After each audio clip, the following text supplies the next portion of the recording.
La simplicité réside dans l'équilibre de l'instant présent, l'acceptation de ce qui est. Lorsque le mental se met à chercher les pourquoi et les comment, ce qui doit être disparaît au regard de celui ou celle qui est concerné. Si nous regardons bien, au fond de nous, nous pourrons constater que le problème ou les problèmes n'existent pas. Le problème dans toute chose est une invention de l'humain, de cette société quelque peu perdue, égarée. Plus les personnes se concentrent sur le fait de croire qu'elles ont un problème, plus cette vibration est alimentée, plus l'illusion qui en découle est puissante et prend forme intégralement dans la matière. Dès lors, nous accueillons la vie telle qu'elle se présente, et que nous accompagnons ce flux en ouvrant tous nos sens, le problème disparaît comme par magie.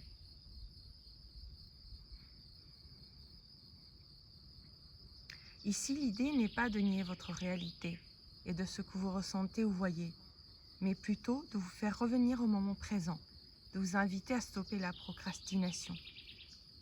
Car celui qui se fait des centaines de scénarios possibles, c'est votre mental, en d'autres termes, votre fameux ego.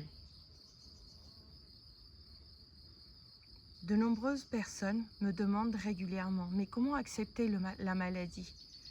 Je dois me battre. » À partir du moment où vous vous posez la question « Comment accepter une chose ou l'autre ?», non seulement vous n'acceptez pas, bien évidemment, mais en plus vous déclenchez une résistance qui va rétroalimenter votre état. En d'autres termes, pour accepter, il faut tout simplement accepter, c'est tout. Ou vous vous demandez peut-être comment dois-je respirer ? Je ne crois pas, non. La respiration est un acte automatique, elle n'est pas mentalisée. Pour accepter, c'est la même chose. Pour aimer, c'est la même chose. Pour être en pleine conscience, c'est la même chose. Pour être et ressentir la paix, c'est la même chose. On ne résiste à rien. On se laisse traverser. Et lorsque nous nous laissons traverser, les prises de conscience apparaissent elles-mêmes. Le processus intérieur se déclenche et tout devient un acte automatique. Rien ni personne ne dit que vous ne devez pas chercher de l'aide pour avancer. Vous devez faire ce que vous ressentez. Mais la question ici serait plutôt, dans quelles conditions souhaitez-vous vous faire aider ? Dans le flux constant qui est la vie, la seule constante invariable est le mouvement perpétuel.